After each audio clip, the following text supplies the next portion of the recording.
नमस्कार, दूरदर्शन किसान देख रहे हैं आप। मौसम खबर में आप सभी का स्वागत है। मैं हूं आपके साथ पुलकित शुक्ला। मौसम खबर में आज हम जानेंगे कहां होगी बारिश, कहां कैसा रहेगा तापमान, वायु गुणवत्ता की क्या स्थिति रहेगी, पर्यटन स्थलों पर कैसा रहेगा मौसम। लेकिन शुरुआत आज की 5 बड़ी खबरों के साथ करने जा रहे हैं हम। 5 बड़ी खबरों में सबसे पहले नजर डालते हैं आज हम अरुणाचल पर, जहां पर कहीं कहीं भारी बारिश या बर्फबारी की उम्मीद जताई गई है। तो अरुणाचल प्रदेश को लेकर ये बड़ी खबर है। आगे बढ़ते हैं गांगे पश्चिम बंगाल की तरफ, जहां पर कहीं कहीं तेज हवाएं चलने का अनुमान जताया गया है। तो गांगे पश्चिम बंगाल को लेकर ये बड़ी खबर है। आगे बढ़ते हैं उड़ीसा की तरफ, जहां पर कहीं कहीं गरज और चमक के साथ ओले पड़ने के आसार जताए गए हैं। आगे बढ़ते हैं बड़ी खबर में, रुख करते हैं तमिलनाडु का, जहां पर कहीं कहीं गर्म हवाएं चलने की संभावना जताई गई है तमिलनाडु को लेकर। अब बात करेंगे गुजरात की, जहां पर तटीय इलाकों में गर्म और उमस भरा मौसम रह सकता है। तो गुजरात को लेकर ये बड़ी खबर है। आज की वे 5 बड़ी खबरें हुई हैं। बात करेंगे मौसम अलर्ट की, जिसमें हम जानते हैं कि भारत के अलग अलग राज्यों को लेकर अलग अलग अलर्ट जारी किए जाते हैं। किन राज्यों को लेकर क्या अलर्ट जारी किया गया है, इस पर हम बात करते हैं। मेरे पीछे आप भारत का नक्शा देख रहे हैं, अलग अलग रंगों से राज्यों को दर्शाया गया है। तो चलिए शुरुआत करते हैं और जानते हैं किन राज्यों को लेकर क्या अलर्ट जारी किया गया है। सबसे पहले बात करते हैं सावधान रहने वाले क्षेत्रों की। पूर्वी मध्य प्रदेश, विदर्भ, छत्तीसगढ़, उड़ीसा, गांगे पश्चिम बंगाल को लेकर सावधान रहना है। यहाँ पर कुछ क्षेत्रों में तेज हवाएं चलेंगी, कुछ क्षेत्रों में गरज चमक के साथ बारिश हो सकती है और कुछ कहीं पर ओलावृष्टि देखने को मिल सकती है। तो इन क्षेत्रों को लेकर आपको सावधान रहना है।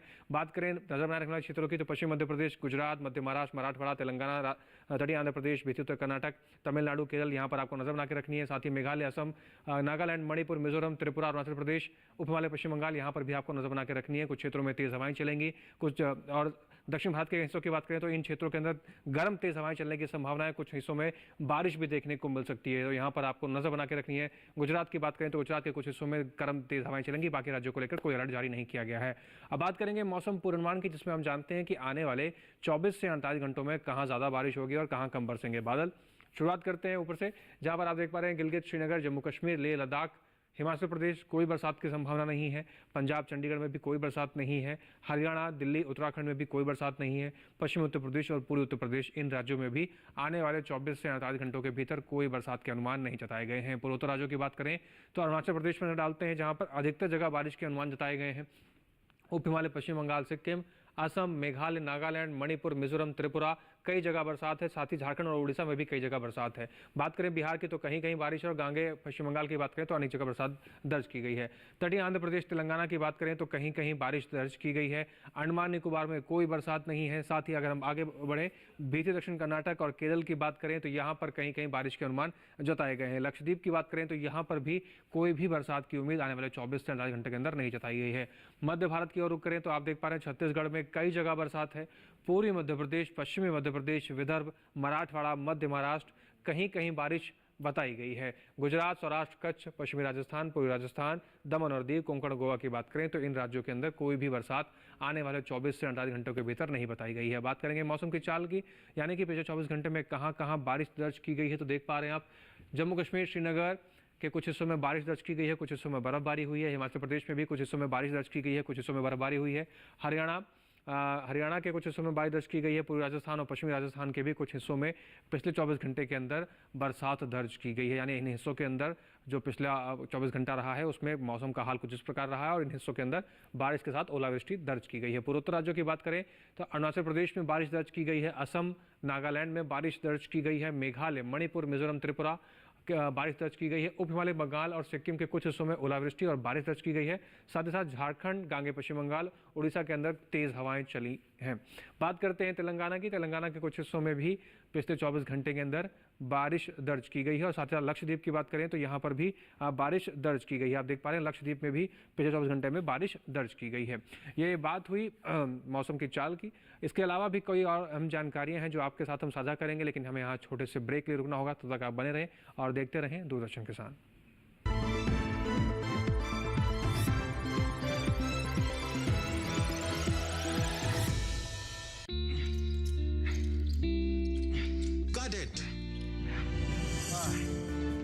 सोचिए, अगर असल जिंदगी में ऐसी हालत हो तो कितनी मुश्किलें होती हैं, लेकिन शुक्र है बैंकिंग के लिए नहीं।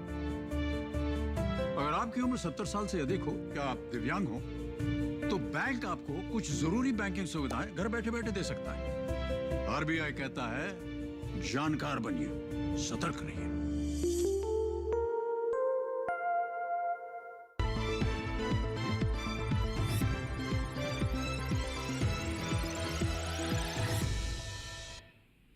ब्रेक के बाद एक बार फिर से आप सभी का स्वागत है। आप सभी देख रहे हैं मौसम खबर।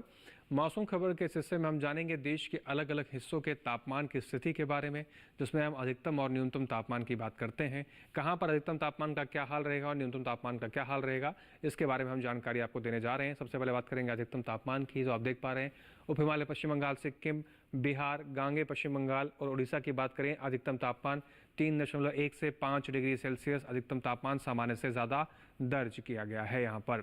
अब बात करते हैं पूर्वोत्तर राज्यों के नागालैंड, मणिपुर, मिजोरम और त्रिपुरा की, तो यहाँ पर अधिकतम तापमान 3.1 से 5 डिग्री सेल्सियस अधिकतम तापमान सामान्य से ज़्यादा दर्ज किया गया है। आगे बढ़ते हैं। अब बात करें दक्षिण भारत के भीतरी उत्तर कर्नाटक, तेलंगाना, तटीय आंध्र प्रदेश, रायलसीमा, पुडुचेरी और तमिलनाडु की, यहाँ पर भी अधिकतम तापमान 3.1 से 5 डिग्री सेल्सियस सामान्य से ज़्यादा अधिकतम तापमान है वो दर्ज किया गया है। दक्षिण भारत के हिस्सों की बात करी। अब आगे बढ़ते हैं। पूर्वी राजस्थान और गुजरात पर अगर नज़र डालते हैं तो यहाँ पर अधिकतम तापमान 1.6 से 3 डिग्री सेल्सियस सामान्य से कम अधिकतम तापमान जो है वो दर्ज किया गया है। आगे बढ़ते हैं। पश्चिमी राजस्थान पर नजर डालते हैं तो यहाँ पर अधिकतम तापमान 3.1 से 5 डिग्री सेल्सियस सामान्य से कम अधिकतम तापमान दर्ज किया गया है। अधिकतम तापमान का हाल यहाँ पर कुछ इस प्रकार से रहा है। सबसे अधिक तापमान रायलसीमा के नांदयाल में दर्ज किया गया, जो कि 43.7 डिग्री सेल्सियस दर्ज किया गया है। यह है अधिकतम तापमान का हाल। अब बात करते हैं न्यूनतम तापमान की बात। लद्दाख, लेह, जम्मू कश्मीर, श्रीनगर, गिलगित, हिमाचल प्रदेश, उत्तराखंड, इन राज्यों के अंदर न्यूनतम तापमान 1.6 से 3 डिग्री सेल्सियस सामान्य से कम न्यूनतम तापमान जो है वो दर्ज किया गया है। आगे बढ़ते हैं। हरियाणा और दिल्ली की बात करें तो यहाँ पर न्यूनतम तापमान 1.6 से 3 डिग्री सेल्सियस सामान्य से कम न्यूनतम तापमान यहाँ पर दर्ज किया गया है।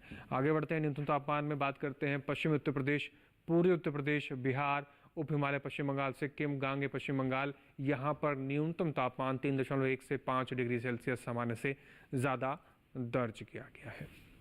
पूर्वोत्तर राज्यों में नागालैंड, मणिपुर, मिजोरम, त्रिपुरा, यहाँ पर न्यूनतम तापमान 3.1 से 5 डिग्री सेल्सियस सामान्य से ज़्यादा न्यूनतम तापमान दर्ज किया गया है। आगे बढ़ते हैं और बात करते हैं गुजरात की और मध्य महाराष्ट्र की। यहाँ पर नज़र डालें तो यहाँ पर न्यूनतम तापमान 3.1 से 5 डिग्री सेल्सियस सामान्य से ज़्यादा न्यूनतम तापमान वो है दर्ज किया गया है। इसके साथ ही देश में सबसे कम तापमान हरियाणा दिल्ली के करनाल में दर्ज किया गया, जो कि 13.7 डिग्री सेल्सियस सबसे कम तापमान पूरे देश में यहाँ पर दर्ज किया गया है। इसके साथ ही देश के बाकी हिस्सों में न्यूनतम और अधिकतम तापमान की क्या स्थिति रही है, आइए नजर डालते हैं।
तो ये तो बात हुई अधिकतम और न्यूनतम तापमान की बात। इसके अलावा भी मौसम खबर में तमाम जो और जानकारियां हैं जो आपके साथ हम साझा करेंगे, लेकिन आपको यहाँ एक छोटे से ब्रेक का इंतजार करना होगा। उसके बाद हम फिर से हाजिर होंगे। तब तक आप बने रहें और देखते रहें दूरदर्शन के साथ।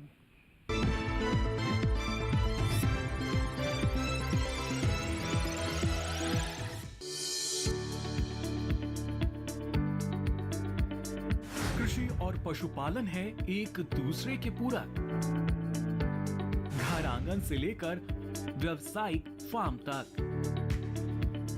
मुर्गी पालन से लेकर रेगिस्तान के जहाज तक,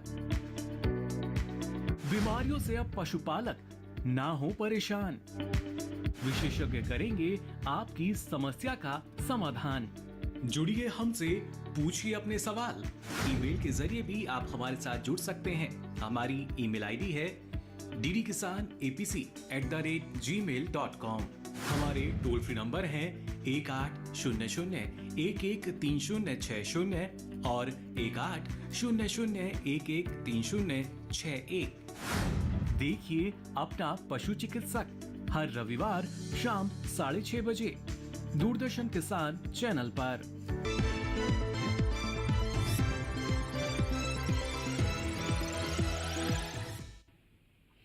ब्रेक के बाद एक बार फिर से आप सभी का स्वागत है। आप सभी देख रहे हैं मौसम खबर।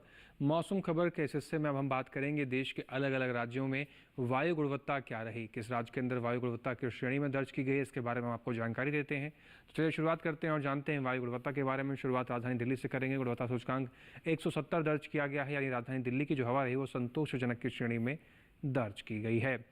पुणे की बात करें तो गुणवत्ता सूचकांक 86 दर्ज किया गया है, यानी पुणे की जो हवा रही वो अच्छे की श्रेणी में दर्ज की गई है। आगे बढ़ते हैं मुंबई की तरफ। गुणवत्ता सूचकांक 116 दर्ज किया गया, यानी मुंबई की जो हवा रही वो संतोषजनक की श्रेणी में दर्ज की गई है। कोलकाता की बात करें, गुणवत्ता सूचकांक 161 दर्ज किया गया है, यानी कोलकाता की जो हवा रही वो भी संतोषजनक की श्रेणी में दर्ज की गई है। लखनऊ की बात करें, गुणवत्ता सूचकांक 118 दर्ज किया गया, यानी लखनऊ की जो हवा रही वो भी संतोषजनक की श्रेणी में दर्ज की गई है। पटना पर नजर डालते हैं। गुणवत्ता सूचकांक 163 दर्ज किया गया है, यानी पटना की हवा भी संतोषजनक की श्रेणी में दर्ज की गई है। बात करते हैं हैदराबाद की। गुणवत्ता सूचकांक 107 दर्ज किया गया, यानी हैदराबाद की जो हवा रही वो भी संतोषजनक की श्रेणी में दर्ज की गई है। अहमदाबाद पर नजर डालते हैं। गुणवत्ता सूचकांक 97 दर्ज किया गया, यानी अहमदाबाद की जो हवा रही वो अच्छे की श्रेणी में दर्ज की गई है।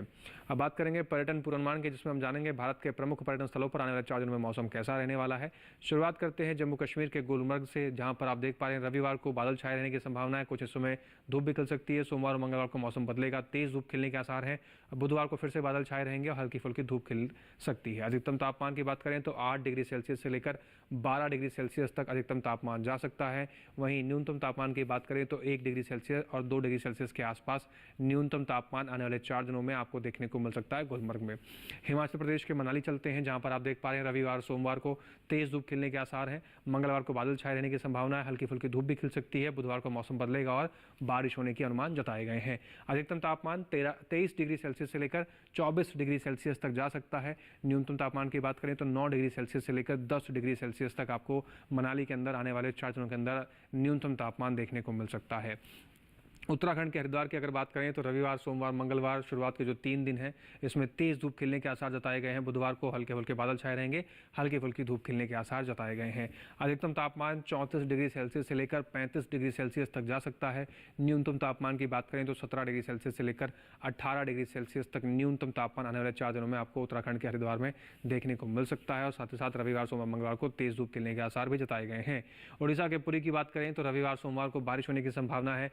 मंगलवार और बुधवार हल्के फुल्के बादल छाए रहेंगे, हल्की फुल्की धूप खिलने के आसार जताए गए हैं। अधिकतम तापमान की बात करें तो 31 डिग्री सेल्सियस के आसपास अधिकतम तापमान आने वाले 4 दिनों में आपको देखने को मिल सकता है। वहीं न्यूनतम तापमान की बात करें तो 25 डिग्री सेल्सियस के आसपास न्यूनतम तापमान उड़ीसा के आने वाले 4 दिनों में आपको देखने को मिलेगा। उड़ीसा के पुरी के अंदर न्यूनतम तापमान का हाल ये रहने वाला है। बात करते हैं राजस्थान के जोधपुर की। रविवार को बादल छाए रहने की संभावना है, हल्की फुल्की धूप खिल सकती है। सोमवार को तेज धूप खिलने के आसार है। मंगलवार और बुधवार फिर से बादल छाए रहेंगे और हल्की फुल्की धूप खिलने के आसार जताए गए हैं। अधिकतम तापमान 37 डिग्री सेल्सियस से लेकर 40 डिग्री सेल्सियस के आसपास जा सकता है। वहीं न्यूनतम तापमान की बात करें तो 22 डिग्री सेल्सियस से लेकर 25 डिग्री सेल्सियस तक न्यूनतम तापमान जोधपुर में आने वाले 4 दिनों में जा सकता है। अरुणाचल प्रदेश के तवांग की बात करें तो रविवार सोमवार मंगलवार बुधवार चारों ही दिन यहाँ पर बारिश होने का अनुमान जताया गया है। अधिकतम तापमान 11 डिग्री सेल्सियस से लेकर 13 डिग्री सेल्सियस तक अधिकतम तापमान तवांग में आने वाले 4 दिनों में आपको देखने को मिल सकता है। न्यूनतम तापमान की बात करें तो 2 डिग्री सेल्सियस से लेकर 3 डिग्री सेल्सियस के आसपास न्यूनतम तापमान तवांग में आने वाले 4 दिनों में बना रहेगा। साथ ही साथ चारों ही दिन यहाँ पर बारिश होने की संभावना भी जताई गई है। चलते हैं गोवा के पणजी में, जहाँ पर रविवार सोमवार मंगलवार बुधवार चारों ही दिन बादल छाए रहने की संभावना है। साथ ही साथ धूप भी खिल सकती है हल्की फुल्की। अधिकतम तापमान 34 डिग्री सेल्सियस के आसपास आपको पणजी में देखने को मिल सकता है। न्यूनतम तापमान की बात करें तो 25 डिग्री सेल्सियस के आसपास आने वाले 4 दिनों में गोवा के पणजी में न्यूनतम तापमान बने रहने की संभावना है। और साथ ही साथ मौसम का हाल कुछ इस प्रकार से रहेगा। तो पणजी के गोवा के पणजी घूमने की तैयारी करें तो इस प्रकार से तैयार रह सकते हैं। तमिलनाडु के कन्याकुमारी की बात करें, रविवार सोमवार मंगलवार बुधवार चारों ही दिन कन्याकुमारी में बारिश होने के अनुमान जताए गए हैं। अधिकतम तापमान 35 से 36 डिग्री सेल्सियस के आसपास आपको देखने को मिल सकता है। न्यूनतम तापमान की बात करें तो 27 डिग्री सेल्सियस के आसपास आपको न्यूनतम तापमान तमिलनाडु के कन्याकुमारी में आने वाले 4 दिनों में आपको देखने को मिल सकता है। साथ ही साथ चारों ही दिन यहाँ पर बारिश की भी आशंका जताई गई है। अब आगे बढ़ते हैं कर्नाटक के मैसूर की तरफ, जहां पर रविवार को बादल छाए रहने की संभावना, हल्की फुल्की धूप खिल सकती है। सोमवार मंगलवार मौसम बदलेगा और बारिश होने की संभावना जताई गई है। बुधवार को फिर से बादल छाए रह सकते हैं और हल्की फुल्की धूप खिलने के आसार जताए गए हैं। अधिकतम तापमान मैसूर में 38 डिग्री सेल्सियस के आसपास आने वाले 4 दिनों में रह सकता है।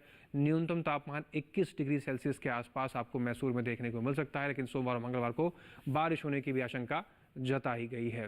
अब बात करेंगे हम खेती किसानी की। तो जैसे मौसम बदल रहा है, ऐसे में मौसम बदल रहा है तो तापमान भी बढ़ रहा है। ऐसे में अपनी फसलों की देखभाल करना बहुत ज़रूरी है। सिंचाई और नमी का भी ध्यान रखना बहुत ज़रूरी है फसलों में। और हरियाणा, पंजाब और दिल्ली के किसानों को लेकर क्या कुछ कृषि विशेषज्ञों की सलाह है, आइए देखते हैं।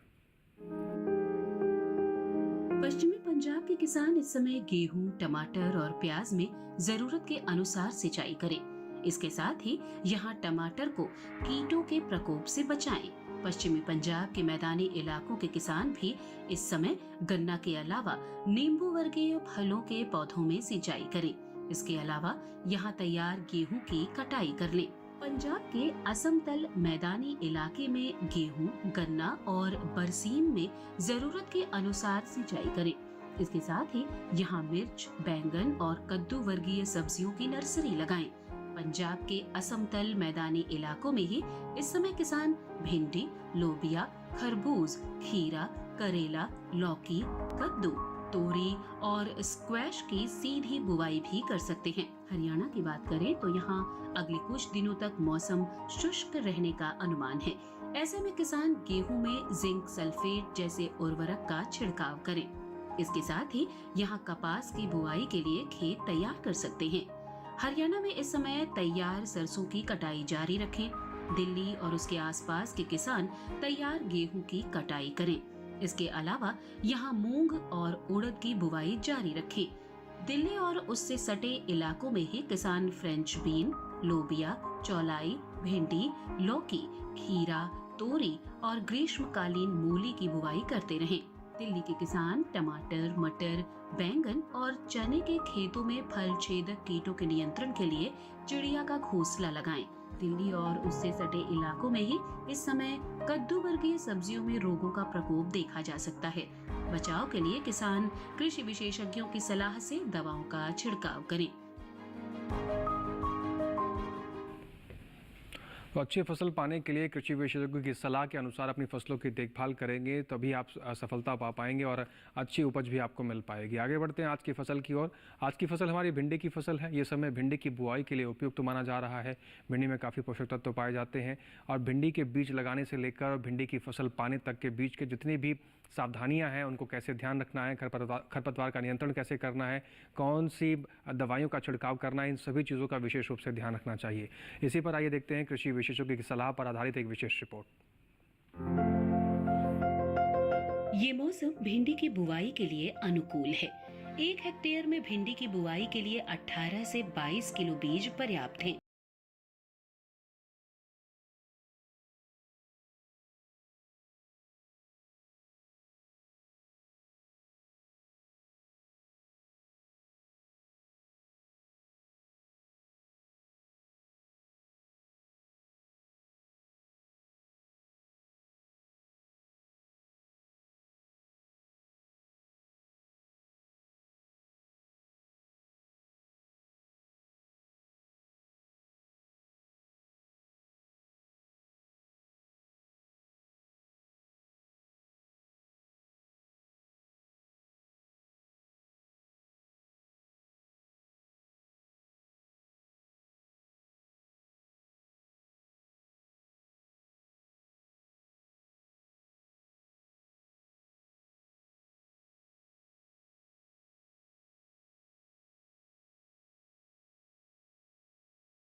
करते रहे।